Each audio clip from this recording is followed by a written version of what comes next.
Hey guys, Panama CTS Graphics here. So as you can see, yet again, we've been forced to venture out into the world and buy a bunch of shit we don't need. Anyway, so came across a little bit of an issue here. So we got our Camaro SS shifter here, and it's got this hard plastic bushing on the inside. Problem is, as these get used, even though this shifter and assembly and everything I got was in great condition, the bushings wear out very quickly, so I'm told, and there's no aftermarket alternatives that I've been able to find. You can find this Hurst kit, but from what I can tell, it's designed for their shifter, not to replace the stock bushings on one of these. Now, this bushing seemed to be in good shape until you take the pin that is made for it and slide it on in there. Now, there's a significant amount of play there, and so I've been trying to figure out what to do with it because, yay, traffic! As I said before, with this pin like that and that amount of play in there, this shifter moves like all over willy-nilly. It's terrible. But there really weren't any alternatives that I could find online as far as an actual bushing designed to replace this stock one. It's just a full-up kit. Well, I don't want to buy a full-up kit. So what I found, I went to Home Depot and I found these nylon bushings. Maybe if I could just focus on it. 1 inch long, so they'll fit in there, almost all the way. It should be good enough. And they fit in there very snugly. So I'm going to press them in, but to get it in there, I need to drill out a hair of this, which is what I'm doing right now. So I'm going to drill it out, press in the new one. I just had it in my hand. I put it somewhere, as I usually do. It's amazing how you can lose something that quickly. But I'm going to press it in, and then we're going to see if we need to adjust the ID at all. And we should be good to go with that portion. So it's a small, easy fix. It's not going to last forever, but it's not meant to. It's just going to last me a while. When I notice it getting sloppy or binding, I'll push it out and put another one in. At least until I, have some money set aside to get a proper shifter set, But that'll be later on when I've, taken this car down the street and driven it around for a while and, kind of proven that it's road sound, and, then we can start making improvements later on that, aren't necessarily needed right this moment. Anyway, we'll check back in with you guys in a little bit. Alright guys, so here we are. I drilled it out and I pushed the new one in. It actually went in there quite firm, so that's not going anywhere. It went about halfway in and I had to push the rest of it with a vise. I'm not concerned about the slight offset in there. The bushing on the side here should hold it in place where it belongs. And the, this thing's wearing out completely, ain't it? And then the center should keep it from wobbling side to side. So we'll gonna go ahead and test fit it, see if the pin goes through and get it in place and see where we stand. Alright, and there we have it, and that's pretty damn snug. So it should make an excellent replacement, at least for a while.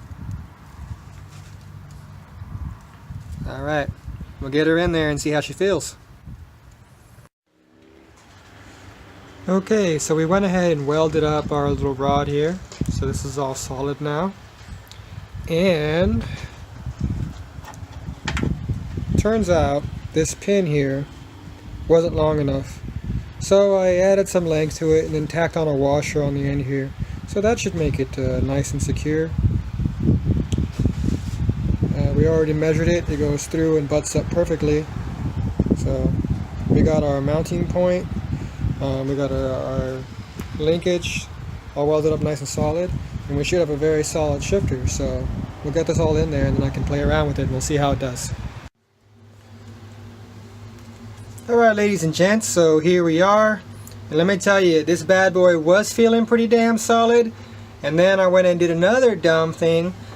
So while I was playing with this, backstory, sorry, I noticed that a lot of the deflection I'm getting in the stick shift here, the lever, is actually coming from right there, that stupid joint. So I went ahead and welded this cap here to this little main rod, and there shouldn't be any interference there. I'm pretty darn sure I kept it far enough away. In fact, I'll go ahead and make sure of it right now.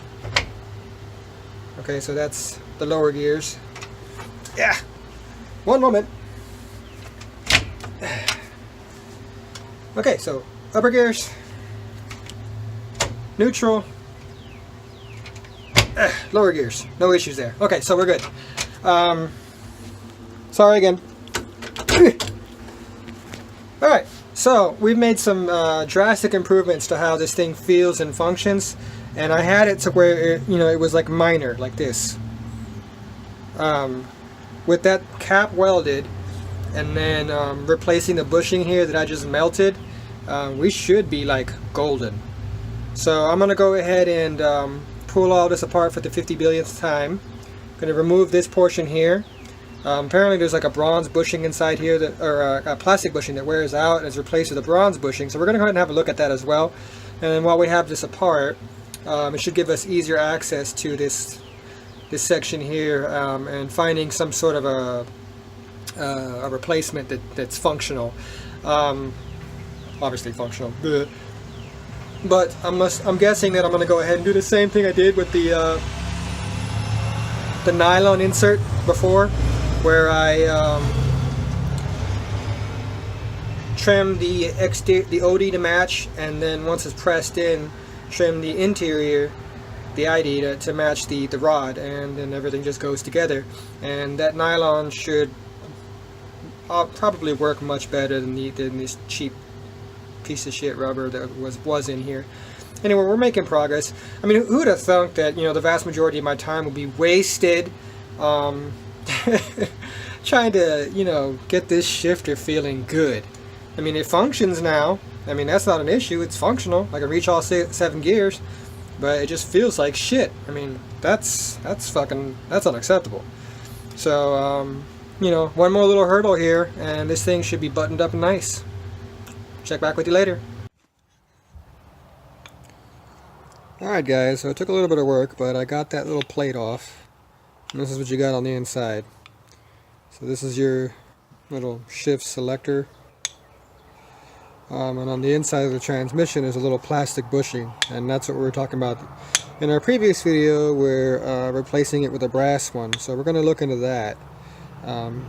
In the meantime though, I cleaned off all the RTV that this was sealed with, got rid of all the old gunk and crap that was all over this thing, and then went ahead and ground off all the melted plastic and pushed out the old piece. So now we're going to go ahead and measure the ID of this and take some measurements of the bolt that goes through it, and see what we can find to press in there. Probably going to go to Home Depot and find a brass bushing that's close, and then modify it for our purposes. Alright, we'll check back in with you later.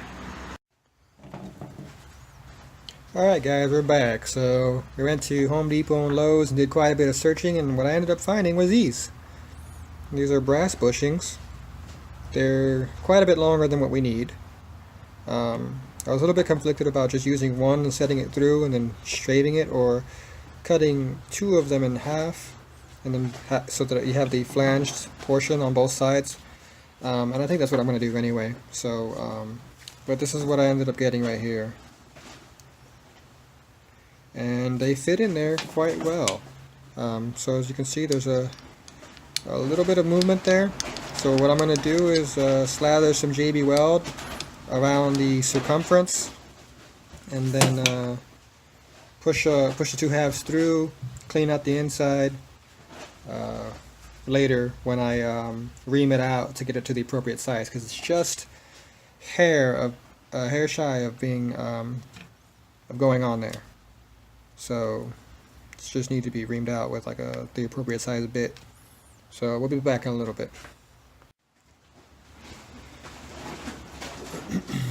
Alrighty, so this is where we're at right now. I'm not concerned about any JB weld that finds itself in the center there, because I'm just going to run a drill bit through there to clear out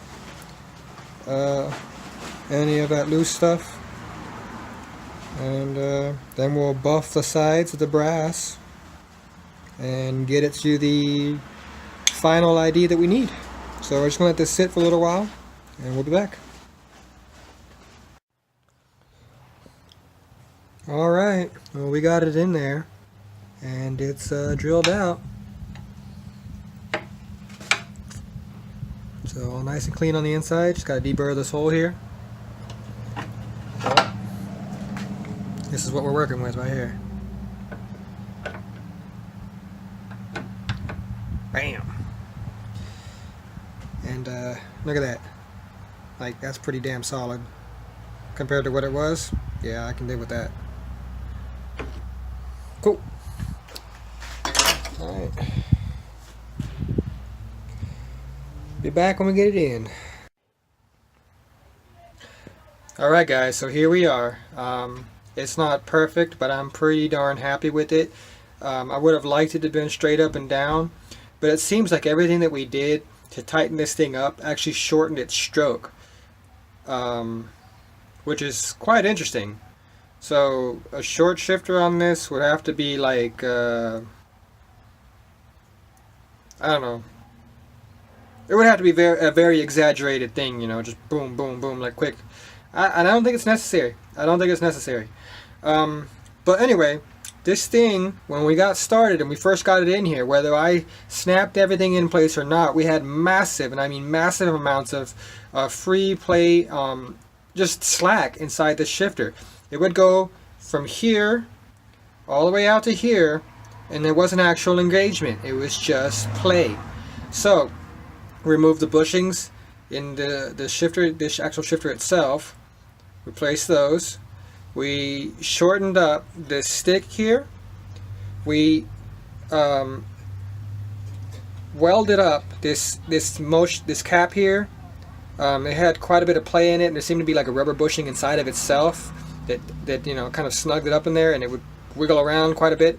And then we actually got rid of the bushing that connects, focus please, this linkage rod to this, and we replaced that with a double brass bushing squeezed in from both sides, and then JB welded, so there's no free play or motion because it wasn't 100% snug, but it was close.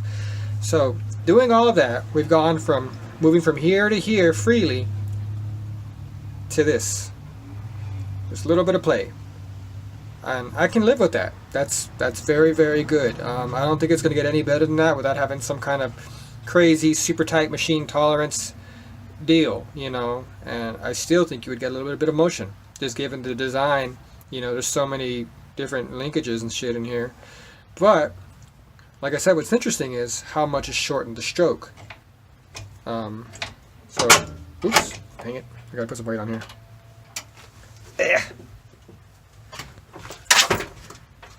Don't mind the toes. So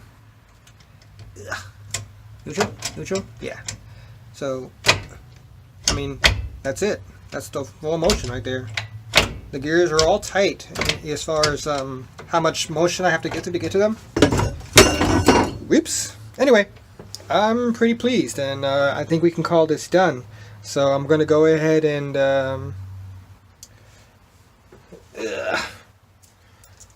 get the upper portion and bolt that into place for the time being. But yeah, mission accomplished. I mean, a million little steps to get one what should have been simple thing done. I mean, like, you know, building the base to find the bushing suck, replace that bushing, okay, this thing sucks, fix that, okay, now this thing sucks, now this thing, man, just a chain reaction of nonsense, you know. And we've still got to get in here and replace the brass bushing, and I'll show you guys that later when it comes in, but it's going to be about a week before that comes in. So we'll get to that when we get to that. But all in all, yet another hurdle down and out of the way, and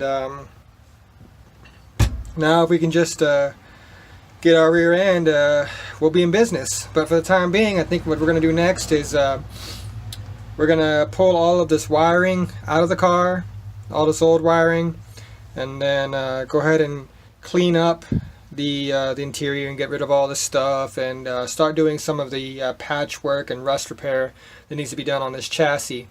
I think we'll also get started on plating our front end, to, you know, the receiving points for like our tube front end. We have to decide whether we're going to use our frame point or the strut towers.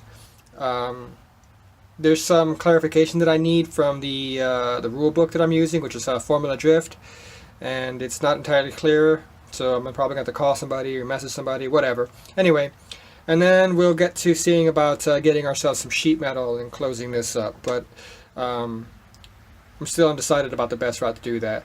But we're at that point, so it's time to get busy on some of the bigger things that are, you know, easy kills anyway, and then just roll on. Anyway, thanks for checking in, and we'll bug you guys again later.